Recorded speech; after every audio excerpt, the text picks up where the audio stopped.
नमस्कार, जोहार। छत्तीसगढ़ न्यूज में आपका बहुत बहुत स्वागत है। इससे पहले आप न्यूज को कहां से देख रहे हैं, कमेंट में जरूर बताएं। साथ ही चैनल को सब्सक्राइब करना बिल्कुल ना भूलें।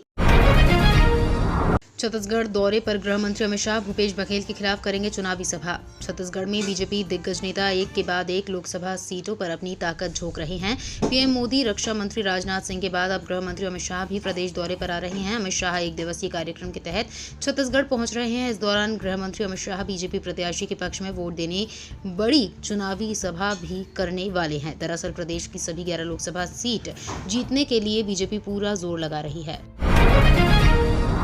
छत्तीसगढ़ में बसपा और गोंडवाना का गठबंधन खत्म, बीएसपी ने जारी की तीसरी सूची। लोकसभा चुनाव 2024 को लेकर आज अंबेडकर जयंती के दिन बहुजन समाजवादी पार्टी ने छत्तीसगढ़ की 3 लोकसभा सीटों पर प्रत्याशियों के नाम का ऐलान कर दिया है। प्रदेश की बिलासपुर, रायगढ़ और सरगुजा लोकसभा सीट पर बहुजन समाजवादी पार्टी ने अपने प्रत्याशियों के नाम का ऐलान कर दिया है। इन प्रत्याशियों के नाम के साथ ही खबरें ये हैं कि बसपा और गोंडवाना गणतंत्र पार्टी के बीच गठबंधन सफल नहीं हो पाया है। छत्तीसगढ़ में शाह बोले 3 साल में खत्म कर देंगे नक्सलवाद, कहा भूपेश काका इतना भ्रष्टाचार करके पेट नहीं भरा अभी। केंद्रीय गृह मंत्री अमित शाह ने कहा कि कांग्रेस सिर्फ झूठ का व्यापार करती है। उन्होंने पूर्व सीएम और राजनांदगांव से कांग्रेस प्रत्याशी भूपेश बघेल पर भी निशाना साधा। शाह ने कहा कि भूपेश काका इतना सारा भ्रष्टाचार करके पेट नहीं भरा है, अभी भी यहां से सांसद बनना चाहते हैं। शाह ने कहा कि मैं आज राजनांदगांव की जनता को कहने आया हूं कि आप लोगों ने भूपेश बघेल को विधानसभा में हराया है, इससे भी बड़े मार्जिन के साथ इनको फिर से घर पर भेजने का काम करिए। महादेव भ्रष्टाचार आरक्षण, छत्तीसगढ़ के खैरागढ़ में अमित शाह का कांग्रेस पर हमला।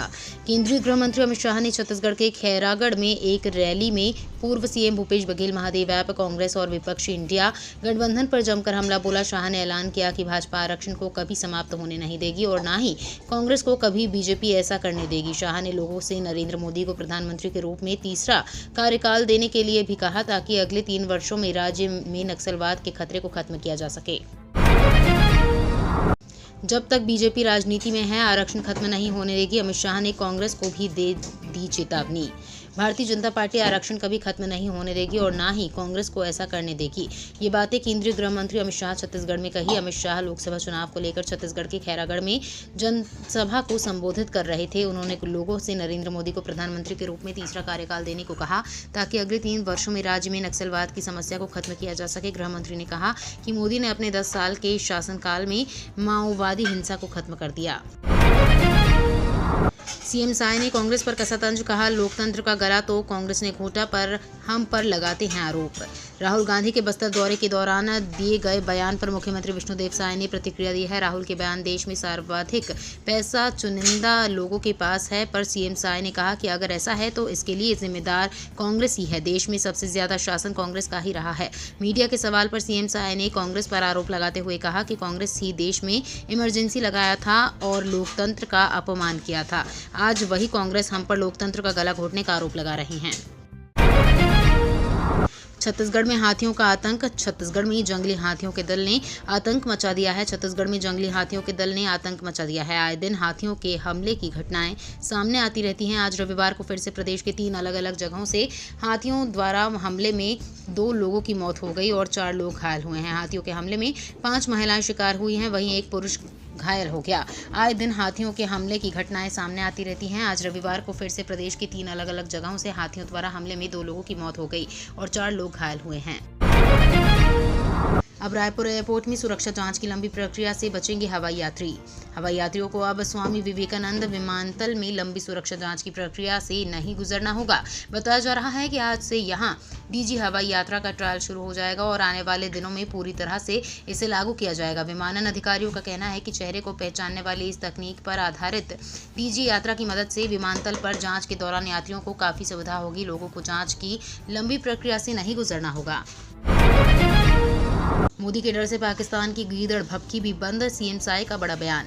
बिलासपुर के पेंड्रा मरवाही क्षेत्र के ग्राम अंडी में सीएम विष्णुदेव साय ने कांग्रेस पर जमकर निशाना साधा। चुनावी सभा में उन्होंने कहा कि कांग्रेस ने देश और छत्तीसगढ़ को लूटने का काम किया है। कांग्रेस डूबता जहाज है, उनके नेता पार्टी छोड़कर भाजपा में आ रहे हैं। सीएम के तौर पर साय का ये पहला जिला प्रवास था। सीएम साय ने कहा कि नरेंद्र मोदी के हाथ में देश सुरक्षित है, इसलिए उन्हें तीसरी बार देश का प्रधानमंत्री बनना है। भारत में अब लागू होगा UCC one nation one election, Chhattisgarh में बोल गए अमित शाह। पीएम मोदी, केंद्रीय रक्षा मंत्री राजनाथ सिंह और रामदास अठावले के बाद अब केंद्रीय मंत्री अमित शाह की गरज प्रदेश में गूंज उठी है। अमित शाह राजनांदगांव लोकसभा सीट को साधते हुए बीजेपी प्रत्याशी और वर्तमान सांसद संतोष पांडे के पक्ष में माहौल बनाया। इस दौरान जनसभा में शाह ने जनता से बीजेपी प्रत्याशी संतोष पांडे भारी बहुमत देकर जीतने की अपील की। जनसभा संबोधित करते हुए अमित शाह ने बीजेपी की संकल्प पत्र यानी मोदी गारंटी 2024 का जिक्र किया। शाह बोले, हम पूरे देश में यूसीसी लागू करेंगे। अमित शाह की खरी कांग्रेसी नक्सली से डरते, मोदी से आतंकी। लोकसभा चुनाव के लिए महज कुछ ही दिन बाकी हैं। ऐसे में राजनीतिक पार्टियों ने अपनी अपनी तैयारियां तेज कर दी हैं। पहले चरण का मतदान 19 अप्रैल को बस्तर लोकसभा सीट पर होना है, जिसके लिए केंद्रीय मंत्री समेत अन्य नेताओं का दौरा चल रहा है। इसकी कड़ी में पीएम मोदी व राजनाथ सिंह के बाद केंद्रीय गृह मंत्री अमित शाह आज छत्तीसगढ़ दौरे पर थे, जहां उन्होंने खैरागढ़ के राजा फतेह सिंह मैदान में चुनावी जनसभा को संबोधित किया। कक्षा 6 के लिए ब्रिज कोर्स जारी, सीबीएसई ने स्कूलों को भेजा सिलेबस। एनसीईआरटी ने इस साल कक्षा 3 और 6 के सिलेबस में बड़ा बदलाव किया है। नई किताबें जल्द मिलना शुरू हो जाएंगी। इससे पहले एनसीईआरटी ने ब्रिज प्रोग्राम शुरू करने का निर्देश दिया है। इस ब्रिज कोर्स प्रोग्राम के तहत नए सिलेबस को न सिर्फ छात्रों को तैयार किया जाएगा, बल्कि शिक्षकों को भी ट्रेनिंग दी जाएगी। एनसीईआरटी द्वारा बोर्ड को साझा किए गए लिंक और गाइडलाइंस को भी सीबीएसई ने मान्यता प्राप्त स्कूलों को भेजा है। पीएम मोदी का बड़ा बयान, जो लोग भारत के खिलाफ बोलते हैं, कांग्रेस उन्हें टिकट देती है। पीएम मोदी ने मैसूर में एक रैली को संबोधित करते हुए कहा कि कांग्रेस पार्टी आज टुकड़े टुकड़े गैंग की सुल्तान बनकर घूम रही है। देश को बांटने, तोड़ने और कमजोर करने के कांग्रेस के खतरनाक इरादे आज भी वैसे ही हैं। जो भारत के खिलाफ बोलता है, कांग्रेस उसे पुरस्कार में चुनाव का टिकट दे देती है। आतंकी गतिविधियों में शामिल जिस संगठन पर बैन लगता है, कांग्रेस उसी के पॉलिटिकल विंग के साथ काम कर रहा है। आरपीएफ के 4600 प्लस पदों पर निकली भर्ती, आज से कर सकते हैं आवेदन। रेलवे में काम करने का अच्छा मौका है। लंबे समय से रेलवे की तैयारी कर रहे युवाओं को अब और भर्ती के लिए इंतजार नहीं करना होगा। रेलवे भर्ती बोर्ड ने नोटिफिकेशन जारी किया है, जिसमें योग्य उम्मीदवारों के आवेदन मांगे गए हैं। इच्छुक उम्मीदवार आज से आधिकारिक वेबसाइट indianrailways.gov.in पर जाकर आवेदन कर सकेंगे। जयशंकर बोले, ईरान इजराइल संघर्ष से बने हालात चिंताजनक।